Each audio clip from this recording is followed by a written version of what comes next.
ازيكم يا بنات عاملين ايه؟ القبض نزل وانا محتارة ابدأ بايه؟ هقولك النهاردة على قواعد التوفير الذهبية من اول الشهر هتوفرلك نص مصروف البيت. معانا خطة توفير حصرية وتقسيمة احترافية للميزانية هتوفرلك نص مصروف البيت. النهاردة جاي اتكلم معاكي كلام مهم جدا، كلام لكل واحدة ست مش بتنظر ولا بتتكلم من كتاب. ده كلام متجرب في بيت حقيقي. قبض نزل وحاجات كتير ناقصة، مش عارفة ابدأ بايه ولا اظبط الدنيا ازاي ولا اوفر مني. الفيديو ده بقى هقولك تعملي فيه ايه من اول ما تمسكي القبض لحد اخر الشهر، من غير سلف ومن غير ديون ومن غير ما نفسيتك تتعب. ولو اول مرة بتشوفيني فانا امنية علي ودي قناتي، ما تنسيش اللايك والشير والاشتراك في القناة وتفعلي الجرس على الكل عشان يوصلك كل جديد. واللايك لان اللايك ده اللي بيرفع الفيديو ويخليه يوصل لاكبر عدد من الناس عشان الكل يستفيد. اول حاجة تعمليها اول ما تمسكي الفلوس في ايديكي كده، حددي هدفك. قبل ما تصرفي جنيه اسألي نفسك انا عايزة اوفر ليه؟ عايزة اوفر عشان رمضان، عايزة اوفر عشان العيد، عايزة اوفر عشان الترم التاني والمدارس، ولا اعمل جمعية، ولا في زنقة معينة انا بمر بيها. يعني لازم يبقى فيه هدف معين انا عايزة اوفر من مصروف الشهر ده ليه. تاني حاجة، لو حصل اي بعزة او اي اسراف في مصروف البيت الشهر اللي فات، مفيش وقت للندم، احنا بنبدأ صفحة جديدة. الشهر اللي فات خلص خلاص، لو ما عملتيش فيه حاجة اقفلي الصفحة وابدأي من جديد. مفيش حاجة اسمها فات الاوان، لا، نقطة ومن اول السطر. تالت حاجة، انتي صاحبة القرار. هتقوليلي صاحبة القرار في ايه؟ اي قرار مالي في مصروف البيت انتي صاحبة القرار، انتي اللي هتحددي اذا كان الشهر ده هتقدري توفري فيه ولا هيبقى فيه بعزة او صرف عشوائي ومشتريات عشوائية. انتي كل حاجة في ايديكي، فانتي صاحبة القرار، انتي ست البيت. رقم 4، ممنوع السلف. انتي عارفة لو هتاكلي عيش وملح ما تستلفيش، ما تغلطيش غلطات الشهور اللي فاتت. ولو انتي في دايرة السلف بأقصى سرعة حاولي تخرجي منها، سدي للناس فلوسها وابدأي من أول وجديد خلاص. ومهما حصل تاكلي حتى مكرونة بصلصة، تاكلي عيش وبطاطس مسلوقة أو محمرة، تاكلي رز وبطاطس، مش مهم، البطن ما بتشكرش. أهم حاجة ما تدخليش نفسك في دايرة السلف، ولو دخلتي فيها اطلعي بسرعة. رقم 5 بقى، عشان تنظيم الميزانية لازم الورقة والقلم. الورقة والقلم دي حاجة بتظبط لك دماغك بقى. كل غلطاتك اللي عملتيها الشهر اللي فات انتي حاولي تجمعي كده. اللي انتي مثلا نبدأ الشهر ده بأول أسبوع، أول أسبوع انزلي اكتبي قائمة مشترياتك وانزلي اشتري، وكل حاجة تشتريها طول الأسبوع ابدأي اكتبيها. اخر الاسبوع وانتي بتجهزي قائمة مشتريات الاسبوع اللي جاي، اقري اللي انتي عملتيه الاسبوع ده، هتلاقي فيه حاجات جات واتركنت وحاجات اشتريتيها ملهاش لازمة. يعني لما قائمة المشتريات والمصاريف بتبقى مكتوبة قدامك قدام عينيكي بتبقى كل حاجة واضحة، فبتتلاشي الغلطات بعد كده. فالورقة والقلم مهمة جدا لانها بتوضح لك فلوسك بتروح فين. رقم 6، عشان اوفر هشيل الرفاهيات. هتقوليلي يعني ايه رفاهيات؟ هقولك الحاجات بقى اللي انا ممكن استغنى عنها في الاكل. مثلا الجبنه الرومي، البسطرمه، اللانشون، مش لازم كل يوم، بس مش هحرم ولادي، يعني خليها لما توحشنا نبقى نجيبها، لكن مش عمال على بطال. لو الميزانيه على القد، لو الميزانيه حلوه خلاص مش هقولك احرمي الولاد. جربي بقى افكار الفطار والعشاء، الاكلات الاقتصاديه. عملت فيديو للفطار والعشاء خطير يا بنات، اتفرجوا عليه جميل جدا. كل حاجه بتعمليها في البيت، اللبن والبيض والجبنة دول اللي بتشتريهم من بره، وباقي اي حاجة للفطار انت بتعمليها في البيت. رقم 7، 6 اتكلمنا عن الرفاهيات، 7 بقى هنتكلم عن الاساسيات. زي ما عملت فيديو للفطار والعشاء، عملت فيديو عن الاساسيات اللي لازم تبقى موجودة في بيتك اول الشهر. الرز والمكرونة والمادة الدهنية، زيت وسمنة، السكر والبصل والدقيق والبطاطس والطماطم واللحمة المفرومة. الحاجات دي لو عندك انت ملكة زمانك، هتصحي الصبح مفيش اي حاجة في البيت غير الحاجات دي، هتعملي كشري، هتعملي بطاطس ومكرونة، هتعملي لحمة مفرومة مع مكرونة مثلا، هتعملي كفتة، هتعملي كوبيبة غمراوي، هتعملي في اكلات كتيرة تقدري تعمليها بمجرد ما الحاجات دي تكون موجودة. هتعملي حواوشي، هتعملي فطير، رقاق، هتعملي حاجات كتير لو الحاجات دي موجودة عندك في البيت. دي الاساسيات اللي لازم لو حاجة منهم خلصت تلحقي نفسك وتجيبيها بسرعة، ما تسمحيش ان هي تبقى خلصانة. رقم 8 ان انا اعيش ايام ببلاش. هتقوليلي اعملها ازاي دي؟ مثلا بصرف في اليوم 100 جنيه، هصحى من النوم الصبح النهارده هقول انا مش هصرف ال100 جنيه دي وهقضي باللي عندي. هفتح التلاجة هلاقي عندي مثلا شوية عدس، شوية رز، بيض، بطاطس، هعمل كشري. هلاقي عندي مثلا كيس ورق عنب او ورق كرنب وخلطة محشي انا عاملاها وجاهزة، خلاص هعمل النهاردة محشي ومحشي ورديحي عادي. هلاقي عندي كيس لوبيا سلقان مع شوية بصل وطماطم معصجهم، هعمل لوبيا ورز. هلاقي اي حاجة عندي في التلاجة وفي الفريزر مركونة هعملها. فالنهاردة عديته انا ببلاش ووفرت مصروف اليوم. دي فكرة اليوم ببلاش، يوم من غير صرف، زيرو مصروف البيت، يعني هقضيها بمعنى اصح. رقم 9 قاعدة التحويش قبل الصرف. عايزة تحوشي لازم تحوشي اول ما تمسكي الفلوس في ايديكي، طلعي الصدقة وابداي حوشي. طلعي النسبة بقى اللي انتي بتحوشي، 10%، 20%، 500 جنيه، 1000 جنيه، اللي انتي عايزاه حوشيه واركنيه على جنب وابداي فصلي ميزانية بيتك على اللي باقي. كل اللي حوش هو اللي حوش بالطريقة دي، لكن اللي قال اصرف الاول واللي يتبقى ابقى احوش وانا ورزقي ما بيحوش. الارزاق على الله، بس هو ما بيحوش لان اخر الشهر بيطلع لك 100 بند عايز الفلوس اللي في ايديكي وكذا حاجة هتغريكي انك تصرفي اخر الشهر. رقم 10 حصالة. يعني مثلا احنا دلوقتي داخلين على رمضان، عاملين حصالة رمضان، هنخلص حصالة رمضان ونفتحها قبل رمضان بشوية، هنبدأ في حصالة العيد، حصالة الترم التاني، حصالة كسوة الصيف. لازم يبقى في حصالة كده في البيت، حصالة او اتنين، واحدة مثلا ب5 جنيه، واحدة بالفضة، واحدة ب10 جنيه، واحدة ب5 جنيه.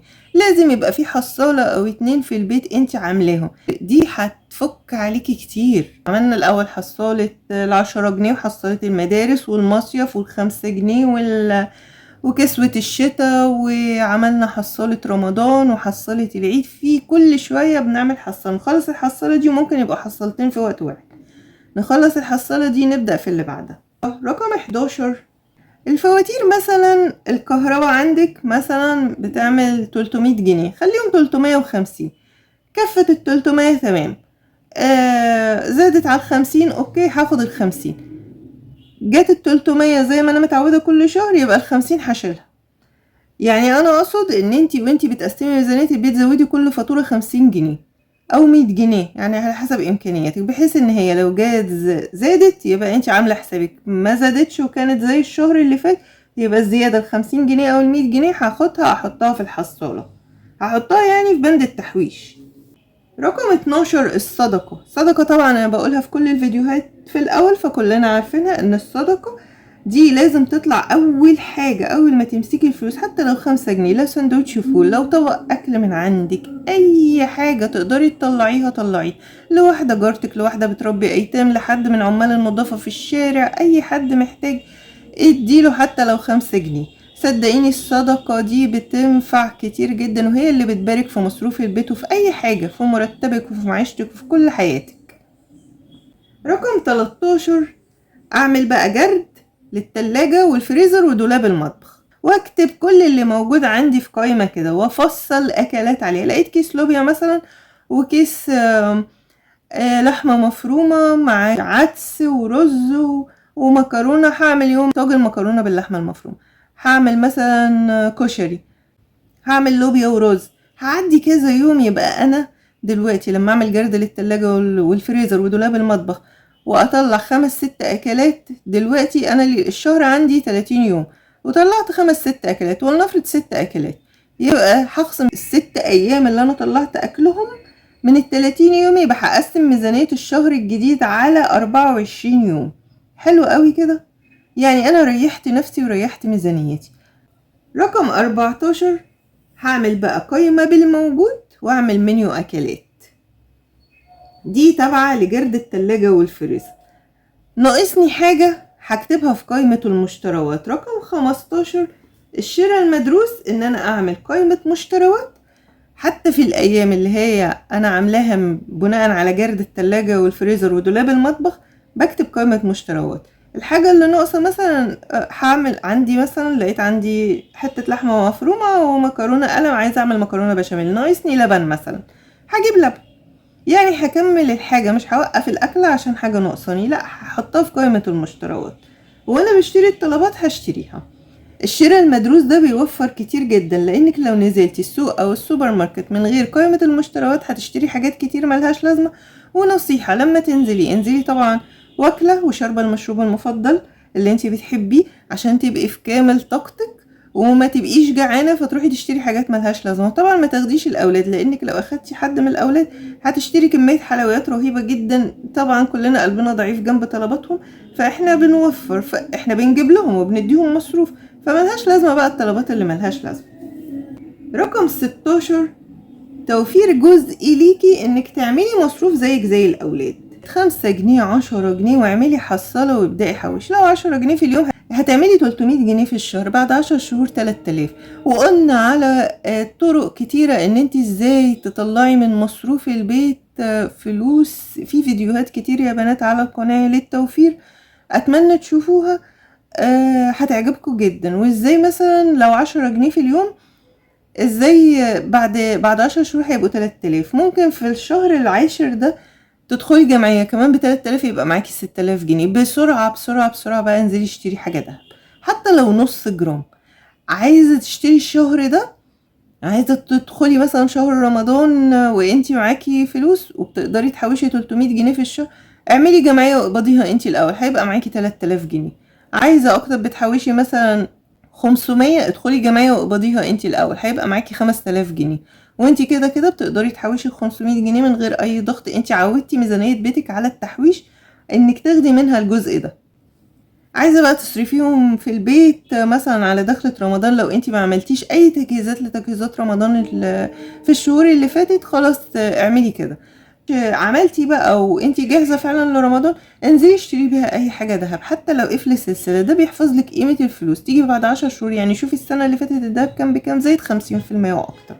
فهي الفكرة ان انتي لو حطيتي مثلا حوشتي 5000 جنيه وحطيتيهم في الدولاب، جيتي بعد 10 شهور ممكن في خروجة تصرفي، ممكن مجاملة هدية، هتبصي تلاقي نفسك بتسحبي منهم. لكن بالعكس، انتي لما تجمديهم في حاجة دهب خلاص، يعني لو قفل سلسلة، لو حلق صغير، لو خاتم اطفال، وانسيه خالص، ده قيمته بتزيد. كأنك بتستثمري الفلوس، مش قاعدة ركنهم في الدولاب ومعرضين لهم هم يتصرفوا في اي ظرف. رقم 17، تقسيم الميزانية. اول حاجة بمسك الفلوس بطلع الصدقة، تاني حاجة بطلع الالتزامات الاساسية اللي عليا، وعملت فيديو بأظرف التوفير.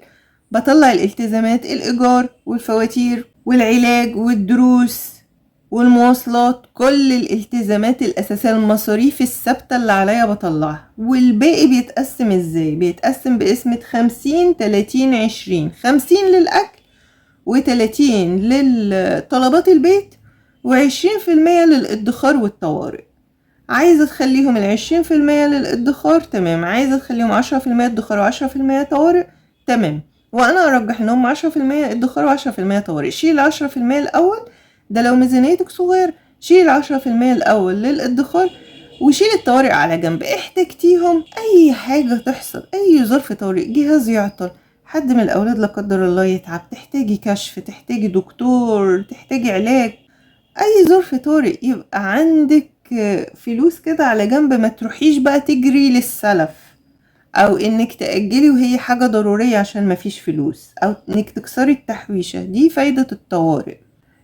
عدى الشهر بسلام وما احتاجناش الطوارئ، بتدخل 10% دي للتحويش. وانا عاملة بند الطوارئ لوحده. رقم 18، الطوارئ، ان هي فعلا انا بشيلها على جنب، احتجتها خلاص هي سدت عني وخلتني ما اروحش للحصالة اللي انا بحوش فيها. ما احتجتهاش خلاص هدخلها في بند التحويش. التوفير يا بنات مش حرمان، التوفير ذكاء وتخطيط وصبر. انتي ست البيت وانتي اللي بايديك القرار. لو وصلتي لاخر الفيديو صلي على النبي في التعليقات، اللهم صلي وسلم وبارك على سيدنا محمد. وما تنسيش اللايك والشير والاشتراك في القناة وتفعلي الجرس على الكل عشان يوصلك كل جديد. مع السلامة.